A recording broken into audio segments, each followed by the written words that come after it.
जय जगन्नाथ सांग माने मु अंजलि आपण मानक शिव अमृत लाइफस्टाइल स्वागत जनाऊँगी। मुझे आपण मानक घांट तरकारी रेसिपी नहीं कि आसी जार ना है द्वितीय घांट। ताले आसतु आमे रेसिपीटा स्टार्ट करिबा। देखंतु सांग माने एटा होची आम घांट करिबार परिबा। चलंतु याकू झटापट काटी नबा तापरे घांट बनेबा।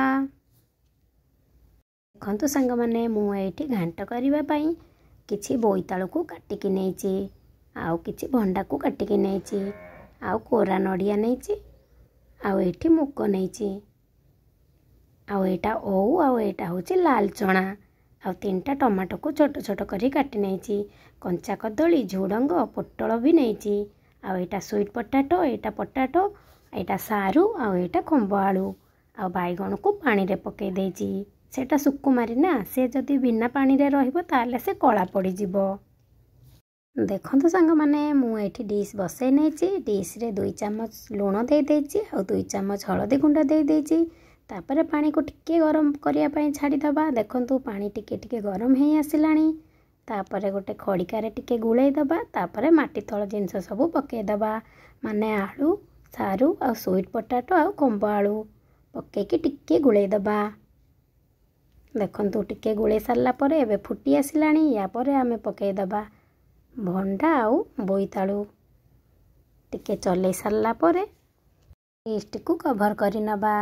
तापरे किछि समय पर्यंत छाडी दबा। तापरे कवर काढी की लाल चना, कदली आउ पोटल को पके की भलो भाबरे गुळे नबा। देखंतु गुळे सारला परे पुणी डिश को कवर करि नबा। पुणी 2 मिनिट हो गला कवर काढ़ी की यापर बैगण झुडंग को पके दबा। बैगण झुडंग पके की टिके गोळै दबा। गोळै की डिश को पुणी कवर करि नबा।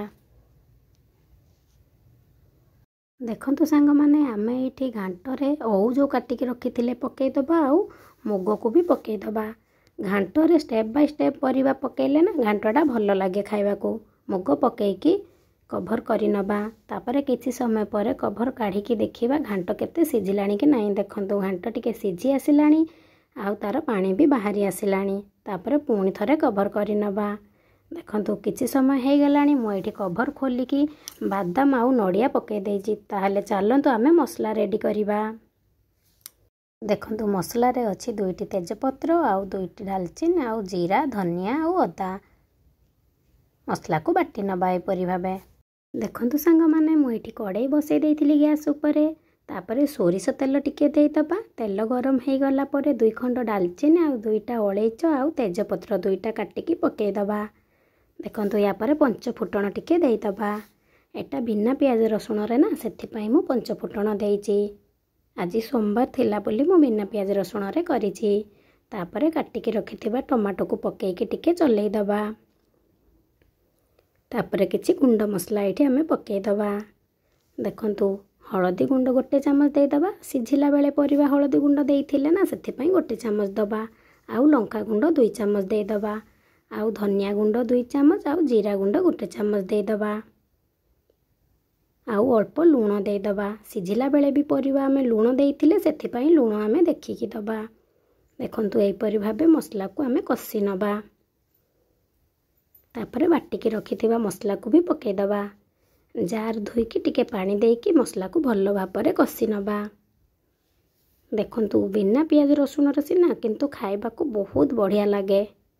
आउ जेहेतु आज द्वितीय ओसार घांट, द्वितीय ओसा घांट तो बहुत खाइबा को बढ़िया लागे। मते तो बहुत पसंद द्वितीय घांट। देखंतु मसला को एई परि भाबे कसी दबा। तापरे मसला को आमे घांट रे ढाली। देखंतु सांग माने मसला एठी कसी हे जाइछि, आउ घांट मध्य सिझी जाइछि।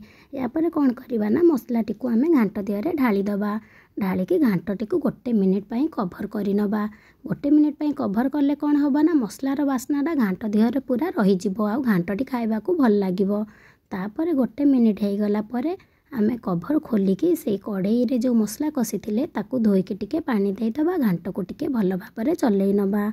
देखंतु सांग माने घांटर कलर एठी चेंज हो जाइछि, आउ घांटटा भी बहुत सुंदर देखा होछि।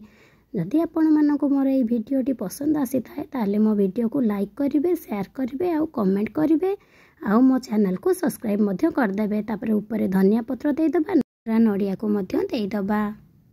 ତ ଆମର ରେଡ଼ି ହେଇଗଲା। ତାହେଲେ ରହିଲି ସାଙ୍ଗମାନେ, ଜୟ ଜଗନ୍ନାଥ। ପୁଣି ଦେଖା ହବ ନୂଆ ଭିଡ଼ିଓରେ।